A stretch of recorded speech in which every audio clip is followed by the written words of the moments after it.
Selamat Hari Natal buat Bapak Ibu Saudara-saudari yang dikasihi oleh Tuhan Yesus Kristus. Dalam Natal ini kita akan mendengar kebenaran firman Tuhan yang diambil dari Lukas pasal yang kedua ayat 6 hingga ayat yang ke-7. Demikian.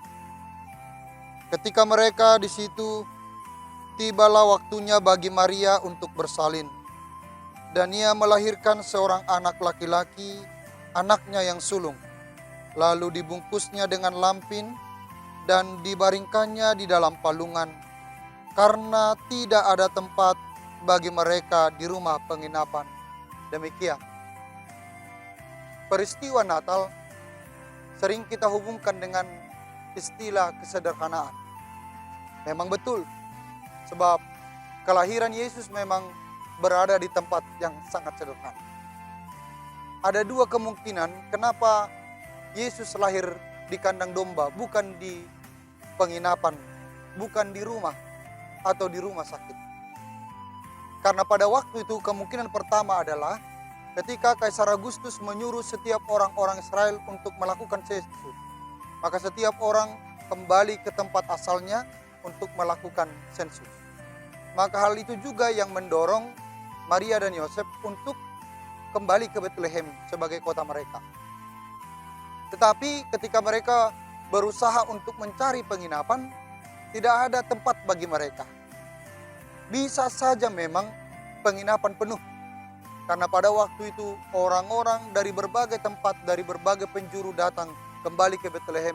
Dan kemungkinan penginapan itu penuh sehingga tidak ada tempat bagi mereka. Tapi ada kemungkinan yang kedua. Tempat penginapan masih ada kamar, tetapi ketika mereka tahu bahwa yang akan menginap itu adalah seorang laki-laki dan bersama istrinya yang sedang hamil, yang akan melahirkan. Maka tentu akan menjadi satu kerepotan bagi pengelola penginapan jika seandainya ada orang yang melahirkan di tempat penginapan. Dari sudut hitung-hitungan mereka, tentu itu akan merugikan. Maka kedua kemungkinan itulah yang menimbulkan mengapa akhirnya Yesus lahir di kandang domba, diletakkan di palungan dan dibungkus dengan kain lampin. Namun entah apapun yang menjadi alasan, tapi kita percaya kelahiran Yesus di Bethlehem di kandang domba itu bukan peristiwa yang kebetulan.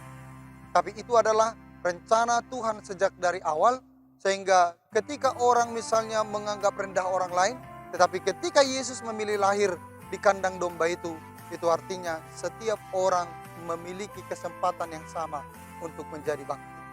Karena itu, melalui peristiwa Natal ini, kita mau diingatkan bahwa siapapun kita berharga di mata Tuhan.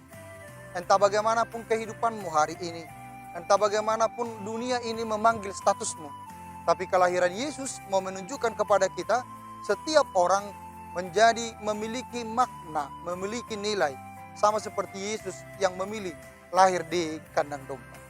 Peristiwa kandang domba menjadi wujud kesederhanaan. Maka hal yang sama juga mengingatkan kepada kita semuanya bahwa di dalam kehidupan kita ini adalah kita mau peduli dengan orang lain. Kita mau peduli dengan orang yang membutuhkan pertolongan kita. Ketika akhirnya Yesus tumbuh menjadi dewasa dan dia harus mengorbankan hidupnya di kayu salib, dia mau berbagi dengan orang lain. Maka peristiwa Natal adalah peristiwa berbagi, bukan hanya kesederhanaan, tapi peristiwa itu memiliki makna bagi orang lain. Karena itu biarlah Bapak Ibu Saudara-saudari di dalam memaknai Natal di tahun 2021 ini, di dalam keterbatasan oleh karena pandemi COVID-19, tetapi kita tetap yakin dan berharap sepenuhnya hanya kepada Tuhan. Dengan kehadirannya di tengah-tengah dunia ini, dia memberi kedamaian, dia memberi sukacita, maka itu jugalah yang memberi sukacita bagi setiap Bapak Ibu, entah apapun yang sedang dialami. Selamat Natal, Tuhan Yesus memberkati.